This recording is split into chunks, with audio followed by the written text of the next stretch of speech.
And we are live on Facebook. Sorry, guys, we had some technical difficulties getting here, but we are here. So I want to thank Andreia for joining me this morning. She is a 10-year teacher.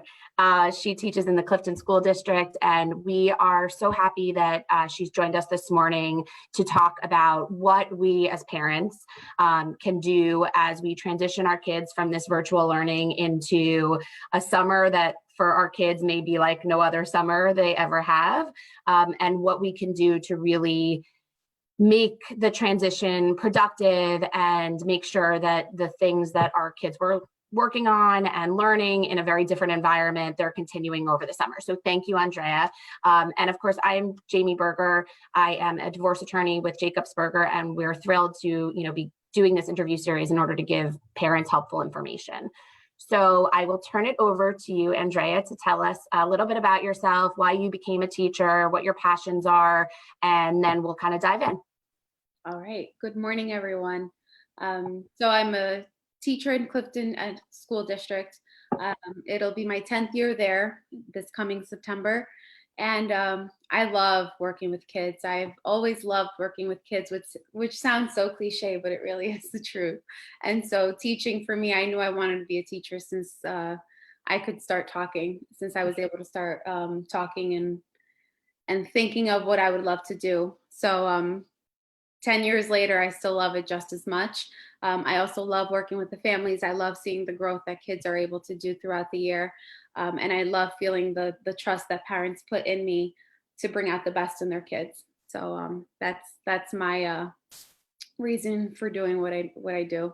I will say, as a mom of three, and I was telling Andreia before we got on, I have a daughter going into 4th grade, a son who will go into 2nd grade. We've managed to successfully graduate them, which I'm thrilled about.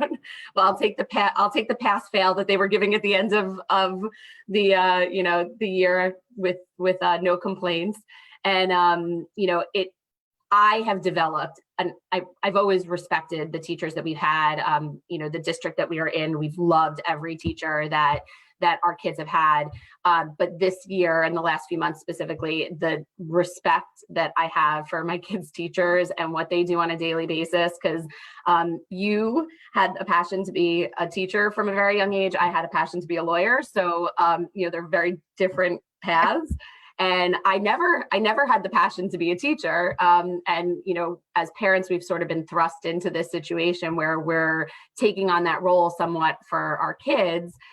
So it has given, I'm sure, all of us a newfound respect and, just appreciation for the hard work that you guys do every day. And we have teachers in our family, and it's just, seeing how connected our kids are to their teachers has really been amazing.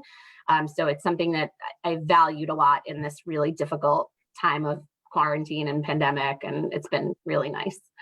I'm sure it hasn't been easy for you guys. You go all through the year, and you want to finish out the year with your students. I can't imagine how difficult that was. Psychologically, it was a lot. We didn't really get to say goodbye. It was just one day we're there, the next day. Some districts kind of had like a day to prepare.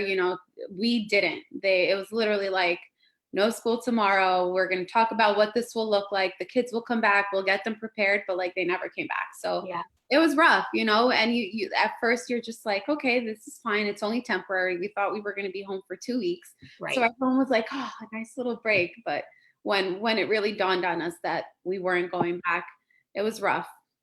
Well, and I saw the transition, our district was similar. There wasn't really, as much as they wanted to, there wasn't a plan.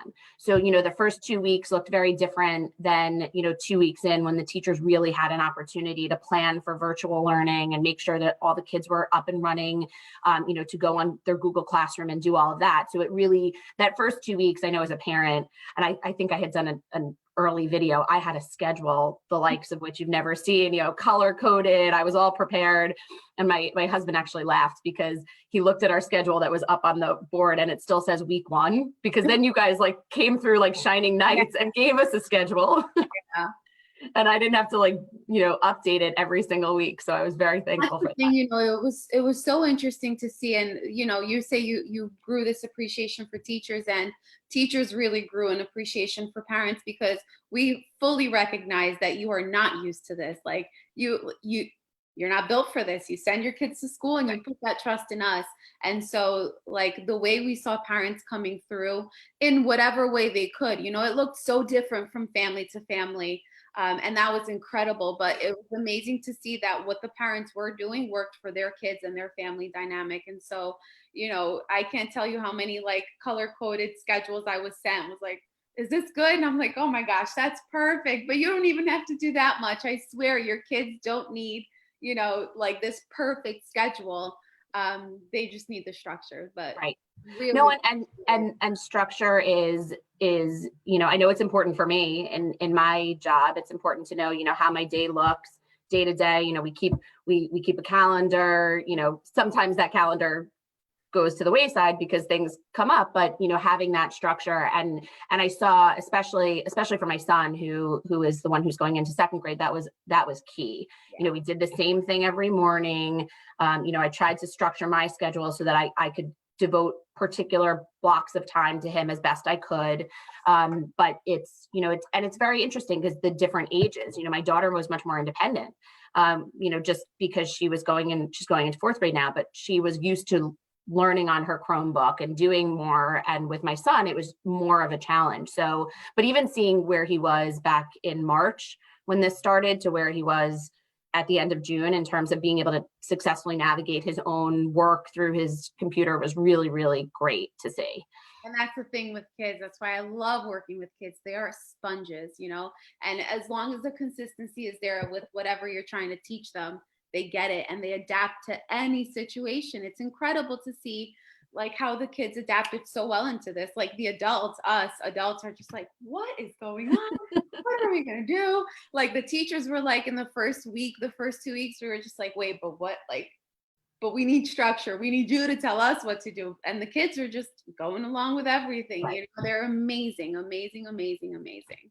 No, and my husband and I sort of sit back sometimes and we say like, this will be a time for them that they remember and they appreciate, having their parents around more and having their siblings around more. And, I have a 3-year-old too. So her being with her brother and sister, I think she actually will have the hardest time, with all of us kind of being here. And then when things transition back, it's going to be sort of that shock for her, but it really has been, it's been the silver lining in all of this, just seeing how they flourish with everybody around when, normally a weekend in my house is different sporting events and different birthday parties and being pulled in a million different directions, and not having that has really been amazing. And I know what part of what we want to talk about today is summer. And, normally the kids are off at camp and they're doing different things and there's different activities, but, this summer is going to look different for a lot of families. So what are some of the things that you recommend in terms of keeping that structure that's so important as the summer months unfold? And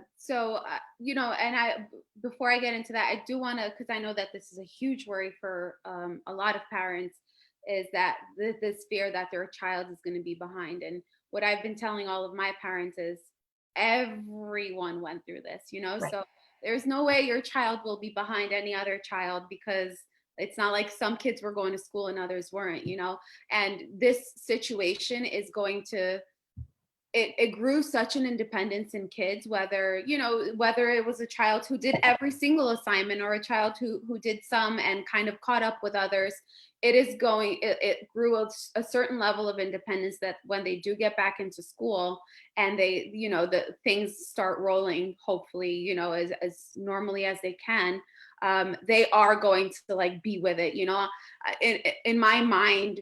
The month of September, which I usually use all of to kind of like get them back into routine, get them back into like the mindset of now you have to be independent, you have this to like, be responsible for. And that's for every grade level. I've taught kindergarten, first grade, third grade, and now fourth. And that month of September looks like that for every single grade. It's just a different expectations. But I do believe that after having these months of like being left to their own devices, of course, with the help of parents, but still without that like without that comfort of like the teacher, the students have this thing of like, okay, I don't get it, but my teacher will help. And now at Right. home, it's like, and I know what I hear a lot from parents is the parents will tell me I'm trying to help them, but they tell me I don't do it like you and I don't know what I'm talking about. And so the fact that they've had to deal with that for the last, 3 months of school, they are going to have that like independence and like confidence in themselves when they do go back to school,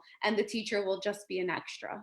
So rest assured that your child will be okay. And we all understand, as teachers, we're all going to start in September, whatever it looks like, understanding that they lost the last 3 months of school essentially with a teacher. So we're all going to kind of backtrack. So please don't worry about your child. Well, that is reassuring. And I will tell you, when you talk about independence, my daughter taught me aspects of third grade math that because it is different than when I learned it.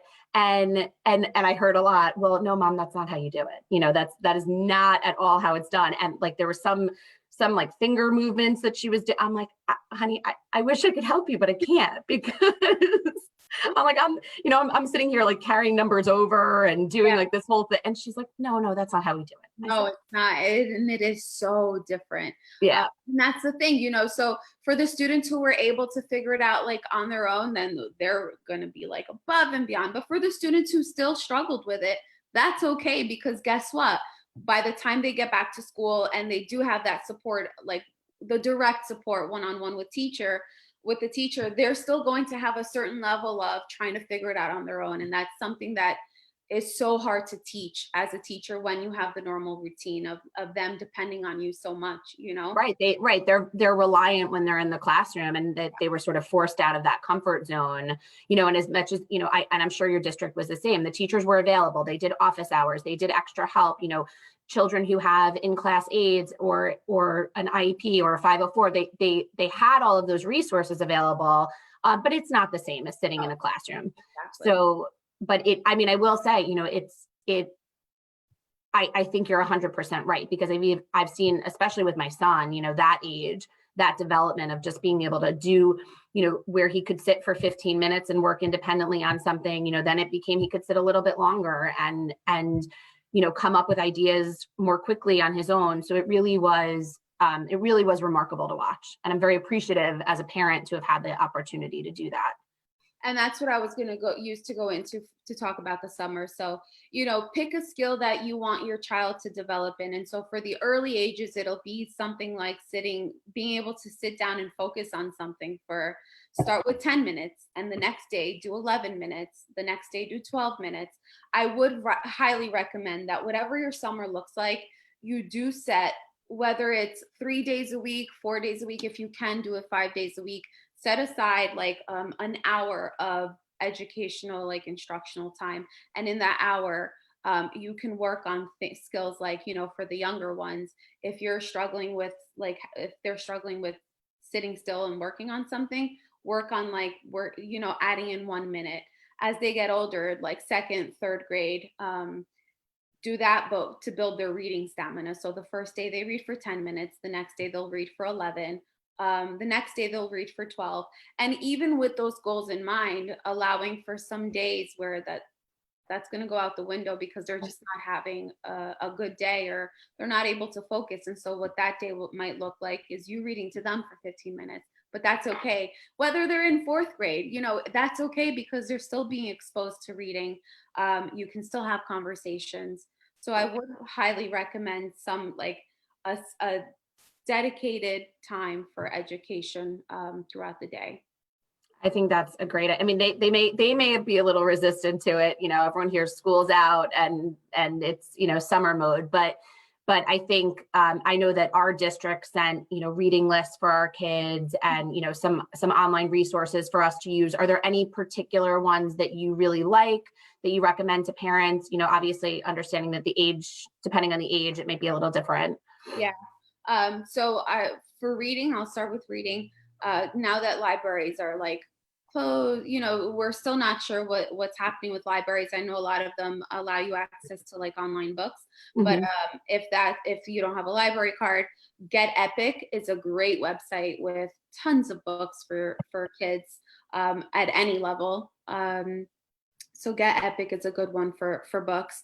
But then for the younger ones, maybe that can't sit there and read a book yet, ABCA is a great website for them with like quick little games on sight words and things like letter sounds and building words. Another good one for reading is Turtle Diary. That's a free app that you can download on your phone, and that one also, it's sight words. And even if like just type in sight word games for whatever grade your child is going into, or reading games, and there are tons of amazing resources and games that really are so much fun for kids. So during that hour of instructional time, they won't be as resistant if they know they're going to be playing a game. Yeah, no, I mean, Epic is a favorite in our house. My son loves it. And another one that they had recommended was Storyline Online, was one that we used too. So yeah, it's amazing. And it was really incredible to see all of these, all of these companies kind of make the resources available quickly. And, I know initially there were like all these great tours of historical places and zoos, it just like was exciting for them. It was a little breakup of, the day. So they got to do that fun stuff. And, and listen, it's summer. We want our kids outside. We want them active.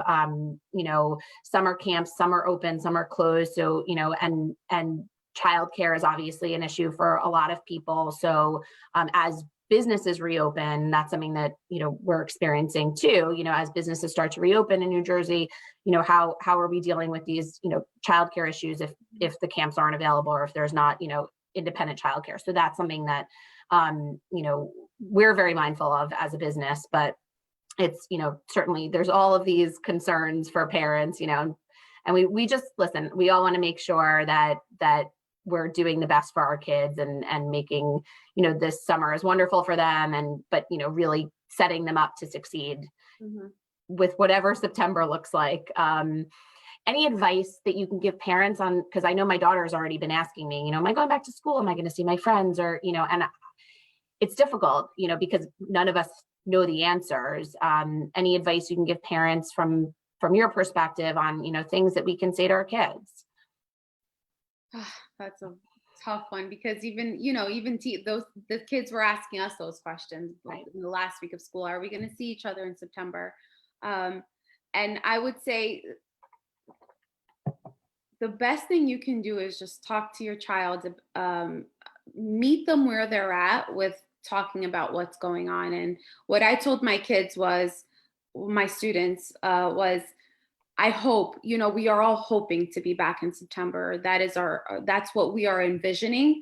However, what I want first, and foremost, is to be safe. And so if the safest option is to just stay home for a little bit longer, and if that means that when we're able to see each other, that's going to make us all feel safer, and we are going to be in a state of being healthy in order to enjoy our time with each other, then that's more important. But yeah, no, it's hard. We work with a lot of family therapists and therapists that work with kids. And one of my networking contacts that is in that area had said to me once, and it was really good advice for me to take with my kids. We have a tendency as parents or as adults to just sort of over explain. We want to make sure that we give them all the information and clarify everything and make, are you good? You got it all. And, she said to me once, the best thing you can do for your kids is answer the questions that they're asking you, but like, listen to the question that they're actually asking, don't do what is natural to you and try to give them, every piece of scientific data that, and that was something that I took away. And I make sure when my kids ask me difficult questions, I always want to be honest with them, but it's really about answering, where, and to your point, meet them where they are, meet them, they may be having anxiety. They may be having, they're feeling the stress the same way that we are. So we're really just trying to give them the best information we can, but, in a way that they can understand it. Yeah. And I would also caution parents, who because they want to protect their kids and they don't want their kids to feel the anxiety. I had some situation in my class where the parent asked, when this all kind of like started in the beginning of March. We have like a positive wall in our class where we just, every day will be like a question that kids get to answer. And then before going home, we get to share our answers. And as I heard more and more kids in my class talking about, the coronavirus, our question for the day was, what are your thoughts on the coronavirus, right? Because the way I see it as a teacher is, if the kids are talking about it, let's talk about it together in a safe Right. space, and let's be able to just kind of bounce ideas off of each other. And some parents don't like that, because they have the mentality of everything's fine, don't worry about it, like this is not to be shared with them.